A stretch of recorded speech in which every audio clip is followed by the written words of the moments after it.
Bonjour, je vous présente le cahier d'exercice du sauveteur secours du travail pour la partie prévention. C'est un cahier d'exercice qui fait 20 pages et qui possède les 4 modules vus lors de la partie prévention, c'est-à-dire situer son rôle de SST dans l'organisation de l'entreprise. C'est un petit peu le cadre juridique. Ensuite, situer son rôle de SST dans l'organisation de la prévention de l'entreprise. C'est placer la prévention, quels sont les bénéfices de la prévention, les enjeux, etc. Caractériser les risques professionnels dans une situation de travail, c'est déterminer une situation dangereuse avec ses constantes. Et participer à la maîtrise des risques professionnels par des actions de prévention, c'est trouver des actions de prévention pour éviter des situations dangereuses. Donc en fait, ce cahier d'exercice a un triple avantage. Tout d'abord, c'est que le formateur va dérouler sa partie prévention en suivant littéralement le cahier d'exercice. Et du coup, le fait que ce soit un cahier, il y aura une interaction avec l'apprenant. Ensuite, l'apprenant devient acteur, c'est-à-dire qu'il remplit directement lui-même et il subit pas un PowerPoint.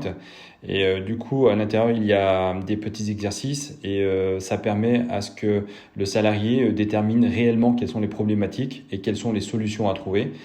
Et dernièrement, le salarié, l'apprenant, pourra réviser et puis ne pas dire 2 ans plus tard, lorsqu'il fera son recyclage de Mac SST, qui n'a pas vu ça. Et du coup, ça permettra à l'apprenant de réviser sa partie prévention, soit avant un recyclage, ou soit au cours de son activité de travail. Donc la première page, elle a fait l'objet d'une vidéo. Donc c'est la journée type d'un sauveteur secours du travail. La première image évoque le fait que le SST s'intègre dans une partie prévention, puisqu'on voit sur le chantier que en amont, on a déjà réfléchi à la santé et sécurité au travail, mais que malgré tout, s'il y avait un accident, eh ben, on pouvait faire participer le SST pour porter secours. Ça peut être une hémorragie, ça peut être un étouffement, ça peut être une personne qui fait un arrêt cardiaque, une brûlure, etc., etc. Et on voit que sensibiliser à la santé et sécurité au travail, que le SST, il va porter ses équipements de protection individuelle, il fera attention, il fera remonter les situations dangereuses, et qu'il est intégré à l'intérieur du réseau de prévention, même si ce n'est pas lui qui est préventionniste à l'intérieur de l'entreprise. Deuxième image, elle évoque une situation dangereuse où le SST devient acteur de prévention, c'est-à-dire que spontanément il intervient sur une situation dangereuse, soit en la protégeant, c'est ce qu'il a fait, il a posé des chevalets au sol en notifiant la situation dangereuse, et ensuite il a décidé spontanément, sans qu'on lui dise, d'utiliser un kit absorbant pour supprimer cette situation dangereuse. Et c'est là où le SST devient acteur de prévention, puisque il n'attend pas qu'il y ait l'accident, ou il n'attend pas qu'on lui dise, il le fait spontanément, et comme ça on va diminuer les accidents du travail et les maladies professionnelles. Donc la troisième situation, donc là c'est la deuxième fonction du SST, il est là pour porter secours. Donc on voit que la personne qui était blessée, ça s'appelle une détresse vitale, et que si jamais on attend les secours extérieurs, la personne va se vider de son sang et risque de mourir. On aurait pu utiliser un étouffement, des brûlures, on aurait pu utiliser une personne en arrêt cardiaque. Et donc, il est vrai que le fait d'avoir formé des secouristes, et plus précisément des sauveteurs secours du travail, qui ont un recyclage obligatoire tous les 2 ans, eh bien, on va améliorer les chances de survie de la victime. Et du coup, l'entreprise, quelque part, elle a une obligation de santé et sécurité au travail. Et le fait de former des SST, elle remplit totalement ce genre d'obligation. Donc là, on voit qu'ils ont porté secours, qu'à la différence du PSC1, ils ont utilisé du matériel, ils ont protégé, ils connaissent le matériel de l'entreprise, puisqu'ils ont posé un coussin hémostatique, ils ont téléphoné, il y a un défibrillateur à proximité, ils connaissent la procédure interne, et on pourrait imaginer qu'ils aient rassuré la victime, qu'ils aient surveillé la victime, et que le deuxième sauveteur secours du travail ait été récupérer les sapeurs-pompiers ou les secours extérieurs pour les accompagner le plus rapidement et faire en sorte que la victime soit prise en charge le plus tôt possible.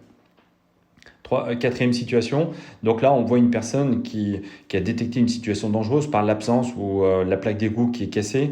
Donc spontanément, comme il est un acteur de prévention, il aimerait bien supprimer cette situation dangereuse. mais cette situation ne lui permet pas. Donc du coup, il va utiliser les 9 principes généraux de prévention, qui sont d'abord de supprimer le danger ou de réduire le risque, ensuite de faire de la protection collective ou à défaut de la protection individuelle, mais qui nécessitera une formation ou une information, etc. Donc là, il décide de faire de la protection collective, et comme la situation dangereuse même si elle est protégée, elle est toujours existante, il décide de faire remonter l'information aux acteurs de prévention internes et externes. Et comme ça, du coup, l'entreprise proposera, dans un futur très très proche, de remplacer cette plaque d'égout. Et du coup, ça supprimera la situation dangereuse. Et dernière situation, il y a failli avoir un accident avec le chariot élévateur et un heurt avec une personne à proximité. Et du coup, l'entreprise a décidé de faire une table ronde, de demander éventuellement aux sauveteurs secours du travail de participer pour expliquer comment ça s'est passé, quels ont été les éléments déclencheurs à l'intérieur de cette situation d'accident, puisque le SST, quelque part, il peut participer à la prévention de l'entreprise. Et on voit qu'il y a une personne de la CARSAT, et il faut savoir que la CARSAT peuvent donner des subventions ou participer à des actions de prévention dans l'entreprise dès que l'entreprise ne peut pas vraiment ne peut pas régler tous ces problèmes de prévention. Et du coup, on voit qu'il y a les acteurs de prévention interne avec le service RH, peut-être on voit le CSE, on peut imaginer qu'il y a un responsable prévention, l'infirmière, et les acteurs de prévention externe avec les CARSAT. Et on voit sur la table un document unique d'évaluation des risques professionnels qui peut être l'occasion de le mettre à jour, et ce qui rend un petit peu le sauveteur secours du travail une personne ressource pour proposer des actions de prévention. Alors normalement c'est immédiatement, mais également dans le futur pour éviter des futurs accidents.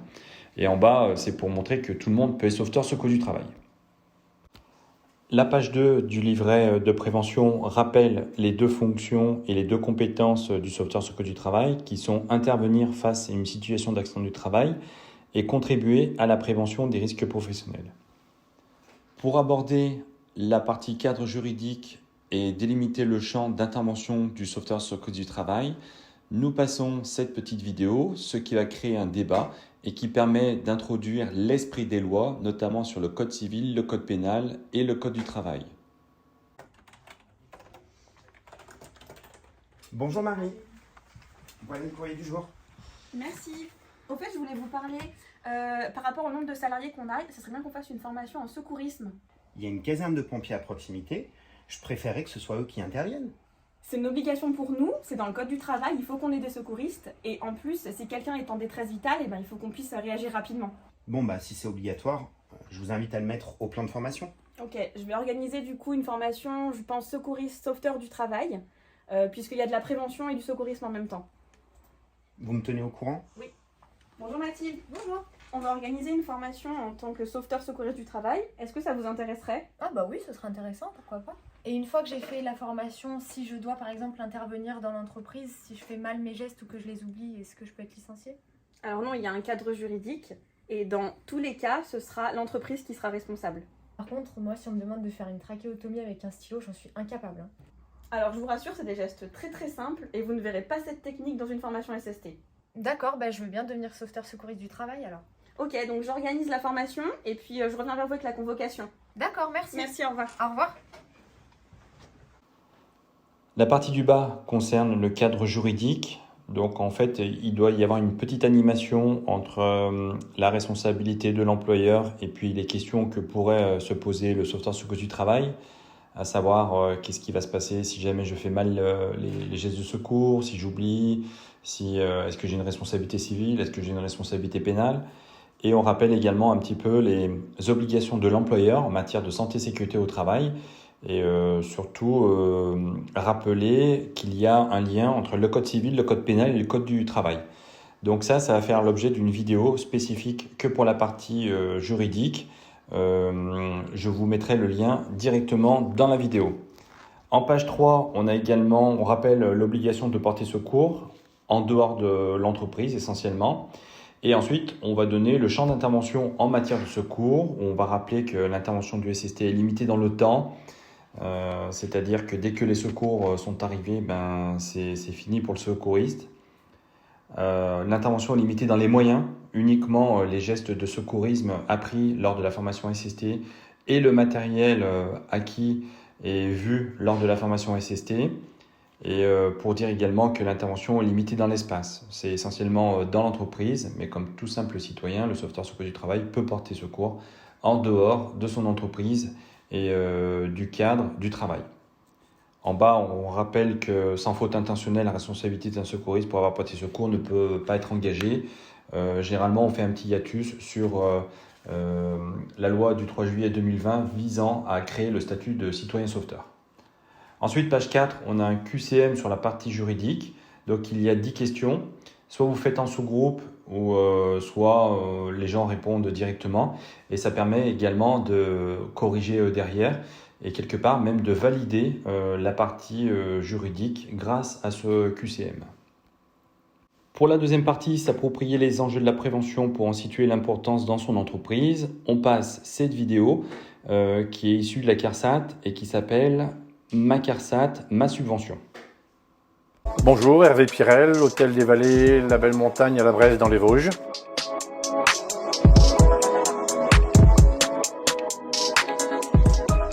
La prévention est toujours matière à trouver des excuses pour ne pas la faire.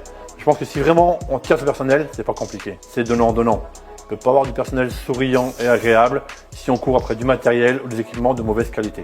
Ça passe forcément par la prévention. Je veux dire que la Belle Montagne a toujours ce côté socialement responsable de son personnel, dans le maintenir dans l'emploi, sur la longue durée et faire tout pour qu'ils soient dans les bonnes conditions pour travailler.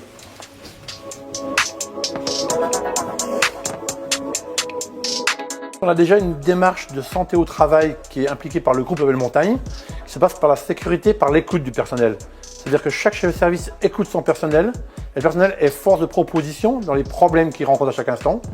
Ces sujets sont ensuite traités au niveau du comité de direction de leur entreprise, et on a une force de proposition pour réagir à ces problèmes. C'est la première fois où je vois un personnel qui a une longévité aussi longue ici à l'Hôtel des Vallées. Si on met le curseur à 18 ans, je pense que 50% du personnel a au moins 18 ans d'ancienneté dans la maison. C'est pas par hasard. On en prend soin et on fait tout pour les mettre en bonne condition. Les femmes de chambre qui ont entre 35 et 40 ans, qui font ça depuis 5 à 10 ans, forcément se baisser pour faire un lit, ça épuise le mal au dos. On a là investi dans des lève-lits, c'est l'appareil de levage de lit pour que les femmes de chambre puissent faire le lit à hauteur et donc éviter les mal de dos.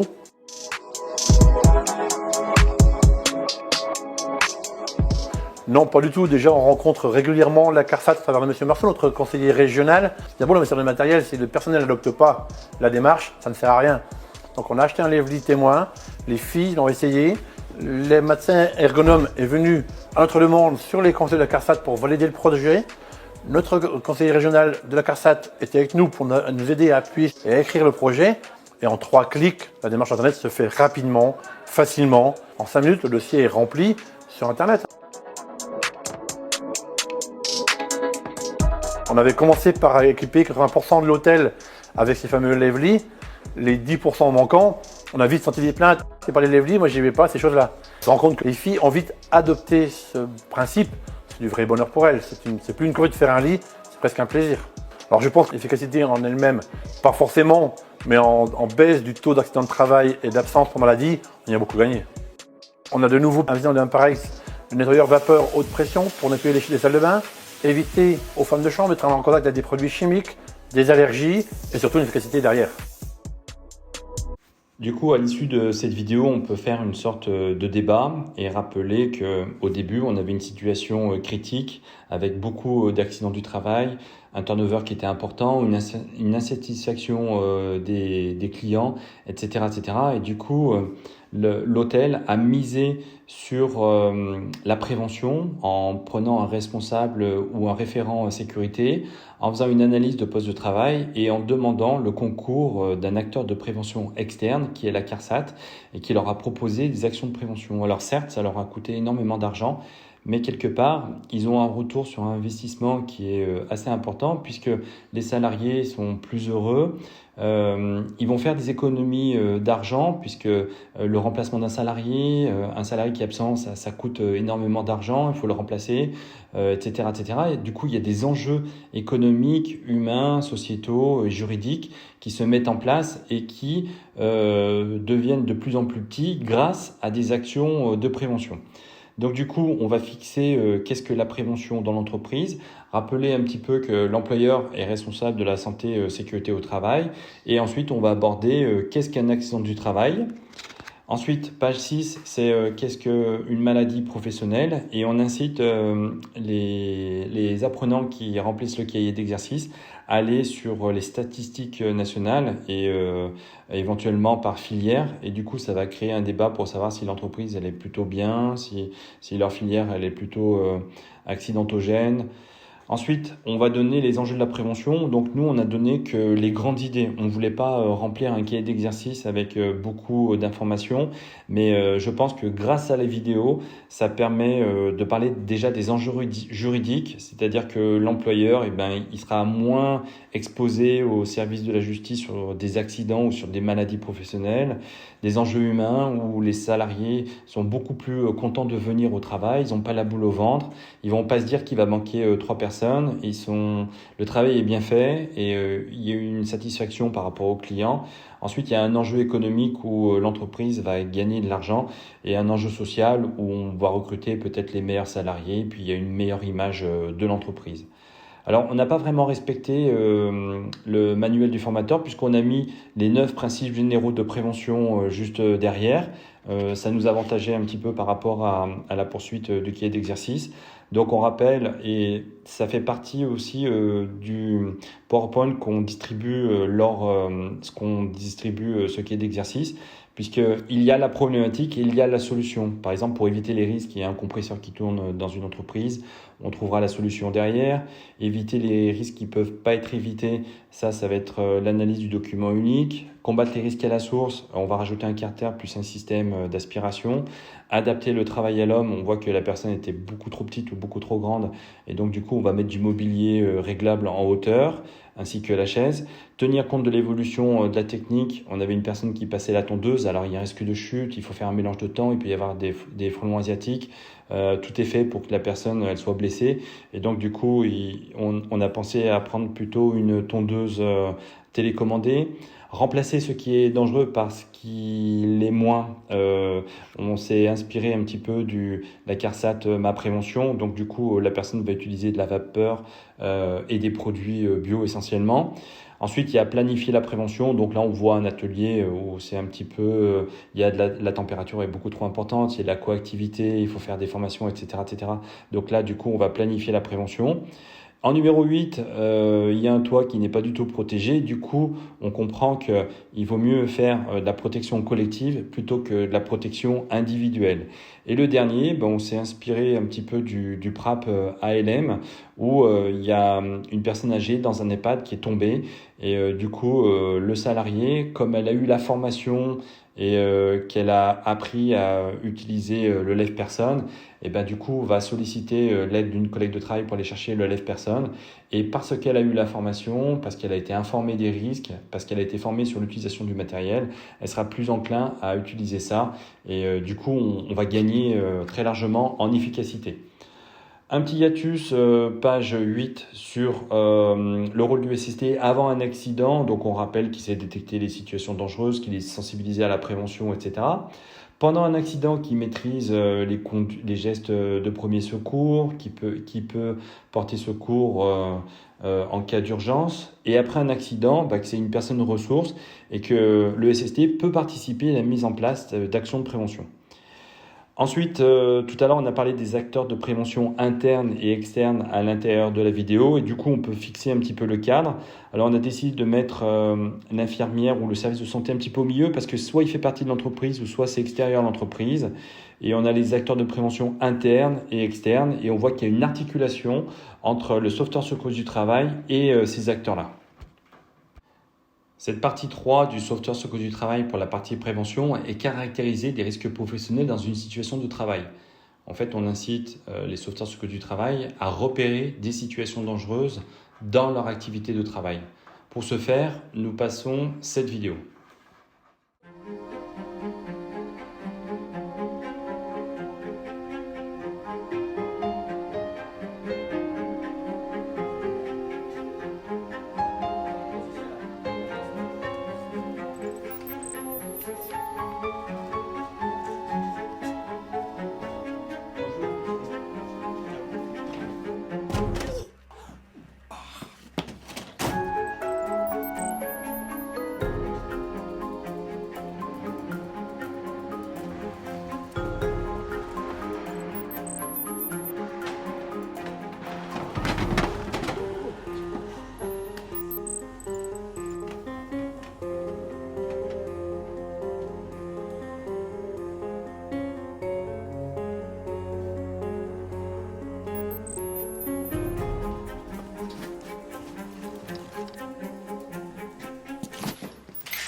Du coup, cette vidéo permet de créer un débat et puis de demander quelles sont les situations dangereuses repérées au cours de cette activité de travail et voir quelles sont les caractéristiques d'une situation dangereuse. Donc on rappelle au début qu'ici il y a une situation dangereuse par une personne qui travaille à proximité du chariot élévateur et qu'il existe deux méthodes, la méthode Itamami ou OTU, qui permettent de décrire véritablement toutes les caractéristiques d'une situation dangereuse. Donc là, on a mis la méthode Itamami et du coup, ça permet d'argumenter un petit peu le repérage d'une situation dangereuse et de décrire toutes ces constantes. Du coup, après, on va analyser une situation de travail dangereuse et on repère les situations. Donc là, on a une personne sur un chariot élévateur qui est en train de récupérer des cartons. Et on va donner la définition, qui est la personne exposée, quel est le danger et la situation dangereuse. Donc le salarié doit remplir sur cet item qui est la personne exposée, qui est le danger et quelle est la situation dangereuse. Ensuite, on va faire une sorte d'observation et d'analyse d'une situation dangereuse dans une entreprise. Alors, on en a volontairement mis 20. Donc, ça se trouve, vous allez en trouver peut-être une 21e ou 22. Mais globalement, on a repéré 20 situations dangereuses. Donc, chaque situation dangereuse, dans le PowerPoint qu'on donne, il y a la situation en grand. Et cette planche peut être en grandeur nature 3 mètres par 2 mètres. Donc, si on repère tout ça, si on commence par le bas, côté gauche, on voit qu'une personne est face à la lumière. Du coup, il y a l'ambiance lumineuse qui pose problème. Un petit chantier de BTP qui nécessite un écart de voiture et une poussette qui passe là. Du coup, il y a une situation dangereuse. Une personne qui est en train d'éternuer et qui balance ses détritus dans une sorte de cantine. Et donc là, c'est le risque biologique. Une flaque d'huile qui est au niveau du sol. Si on remonte, on voit qu'une voiture recule sur une personne. Il y a également le camion qui recule sur une autre personne. On voit qu'il y a une personne qui travaille dans un laboratoire et des rayons X. Elle n'est pas protégée par ses équipements de protection individuelle et du coup, ça posait problème. Une personne qui est surchargée de travail. Une personne qui est sur son tabouret pour récupérer des dossiers. Une personne qui descend des escaliers. Ensuite, je remonte. Il y a une femme de ménage qui respire des produits chimiques et le sol est mouillé. Une personne qui risque de se faire percuter par le chariot élévateur. Des cartons qui menacent de tomber. Une issue de secours qui est encombrée. Une personne qui est montée sur un chariot élévateur. Une personne qui porte mal les cartons. Une personne qui est en train de buller à son tour son écharpe de se prendre dans le système rotatif du tour, un enrouleur qui fume et une armoire électrique qui est restée ouverte. Donc cet exercice peut se faire soit en sous-groupe ou soit individuellement. Globalement, le formateur passe la planche et puis le salarié essaie de déterminer quel est le danger, quelle est la personne exposée et quelle est la situation dangereuse. Un petit mot sur le droit de retrait et le devoir d'alerte, où on a pris une situation où un salarié travaille à proximité d'une ligne de tension. On aurait pu mettre les isolants, mais c'est du 20 000 volts. Et on voit qu'il y a une petite tête de mort. Donc on rappelle que si le travailleur a un motif raisonnable de penser qu'une situation est ou qu'il représente un danger grave et imminent, il doit arrêter et se retirer d'une telle situation. Ensuite, on va aborder les risques et les dommages potentiels. Donc une définition des risques, et puis on a mis la liste de l'INRS avec l'activité physique, les addictions biologiques, le bruit, etc., etc. Une définition de l'élément déclencheur, où c'est une nouveauté, et puis le dommage potentiel. Donc sur l'exemple avec le chariot élévateur, quel est le risque? Donc là, c'est bien les travaux en hauteur. L'événement déclencheur, c'est le fait d'être déséquilibré, et puis le potentiel, le dommage potentiel, c'est fracture, entorse, etc., etc. Dans tous les cas, ça fera un accident du travail. La partie 13, donc là, c'est un rappel. Donc là, on voit qu'il y a un salarié qui marche à proximité d'une flaque d'huile, ce qui représente une situation dangereuse. Et on redonne les termes sur cette situation dangereuse, où il y a le danger, la personne exposée, Une situation dangereuse où la personne est exposée au danger, un élément déclencheur, il consulte son téléphone portable et il glisse, ce qui va créer un dommage potentiel, une fracture, une entorse, une luxation, etc., etc. C'est-à-dire un accident du travail, voire même une maladie professionnelle. Du coup, on peut être un travail en sous-groupe où on a mis 5 situations et du coup, l'apprenant doit mettre quel est le danger, quelle est la personne exposée, quel est l'élément déclencheur et puis le dommage potentiel. J'aime bien faire ce travail en binôme, du coup ça permet de répondre et les autres personnes répondent. Si jamais ils sont que 4 ou 5, il y en a un qui remplit sur chaque item. S'ils sont 8, généralement on en fait un tous ensemble. Voilà. Pour la 4e et la dernière partie qui est participer à la maîtrise des risques professionnels par des actions de prévention, on leur rappelle les 9 principes généraux de prévention et on a mis un petit diagramme qui sont d'abord de supprimer le danger pour supprimer les risques et ensuite réduire le risque en cas de situation de persistance de situations dangereuses. Donc du coup, toutes les actions de prévention, on a rappelé que c'est le principe général de prévention numéro 1 ou éventuellement les principes généraux de prévention de 2 à 7. On vous a mis des petites icônes. Par exemple, en numéro 5, il y a une charge qui est très lourde et du coup, on va utiliser un système automatique qui va monter les charges avec un système au niveau du plafond. Ensuite, au numéro 6, on a un cutter et du coup, on va le remplacer par un bec de cygne. Et puis, il y a la planification de la prévention. Si jamais on ne peut pas le 1 à 7, du coup, on va privilégier plutôt la protection collective. On a mis des cônes plutôt que de faire la protection individuelle qui des fois est totalement inutile. Et on a rappelé en numéro 9 que des consignes, des formations et des informations vers les salariés seront nécessaires. Et là, du coup, on va utiliser le système, l'exosquelette, car c'est bien beau de fournir un exosquelette, encore faut-il que le salarié sache l'utiliser. Du coup, on a un petit récapitulatif, page 16. Alors volontairement, on n'a pas mis le fait d'envoyer les informations aux responsables santé-sécurité au travail. C'est 30 mètres les informations. Ça fera l'objet plutôt d'un kakémono où d'un côté, on verra plutôt les situations dangereuses et de l'autre, quelles sont les actions de prévention. Donc là, on a bien marqué en haut, je hiérarchise mes actions de prévention. Celles qui sont efficaces, c'est repérer le danger repéré. Je supprime le danger repéré. Ou moins efficace, mais c'est quand même efficace, on va réduire la situation dangereuse. Par exemple, plutôt que d'utiliser le cutter, on utilisera soit un système, le fournisseur va fournir un système de zip, ce qui permettra d'ouvrir le carton sans utiliser de cutter, ou un cutter avec un bec de cygne. En situation numéro 3, on a une situation dangereuse, on ne peut pas la supprimer, du coup on fera une protection collective et on voit que là, si on porte des chaussures de sécurité avec un casque, on va quand même tomber dans le trou. Ce sera peut-être qu'on se fera moins mal, mais c'est beaucoup moins efficace. Et en numéro 4, on a un électricien qui doit réaliser des travaux à proximité. Et dans ce cas-là, on voit qu'il y a des barrettes de phase, c'est pas forcément protégé. On aurait pu mettre une nappe isolante, j'ai pas voulu aller jusque-là. Mais on voit qu'il faut absolument que l'électricien soit protégé dans cette situation. Quoi qu'il est à 30 cm, du coup, il faudrait voir dans quelle zone il est. Du coup, c'est des exercices. Donc là, on va observer les situations de travail et devenir acteur de prévention. Et donc, du coup, on va remplir que la partie du haut. Par exemple, pour la première partie, j'observe une situation de travail dangereuse et je deviens acteur. Là, le salarié peut proposer plusieurs petites actions de prévention. C'est soit de l'aider, soit utiliser une aide technique, etc., etc. En fait, il faut que ça colle vraiment à l'entreprise. Par exemple, en numéro 2, là, il y a une personne qui recule sur un salarié. Elle ne l'a pas forcément vu, elle est dans un angle mort. Dans ce cas-là, on va crier et puis on va empêcher l'accident.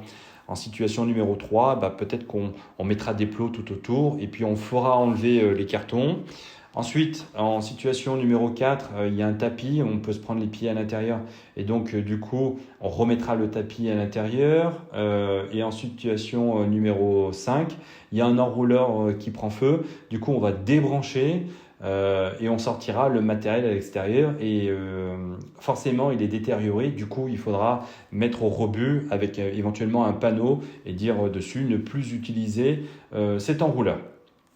Ensuite, on va reprendre la situation où la personne est obligée de transmettre aux personnes en charge de la prévention les éléments liés à une situation dangereuse repérée.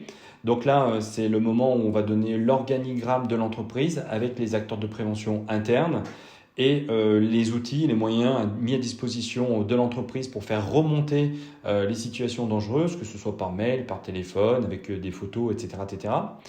Ensuite, c'est précisé que le SST peut être un acteur de prévention et une personne ressource pour trouver des pistes d'amélioration dans le futur. Donc là, on rappelle un petit peu l'utilisation du SST avec la CARSAT, etc., etc. Et du coup, on va revenir sur notre première situation. Par exemple, pour éviter de porter des charges, peut-être qu'on mettra un exosquelette, peut-être qu'on mettra une sorte de machine qui va soulever tout seul les charges. C'est-à-dire une automatisation un petit peu de ce genre de choses. Pour la situation numéro 2, on peut imaginer par exemple de se garer en marche arrière. Donc là, ce serait plutôt de la protection collective. De mettre un panneau d'affichage, de remplir le plan de prévention. Là, du coup, c'est le principe général de prévention numéro 9.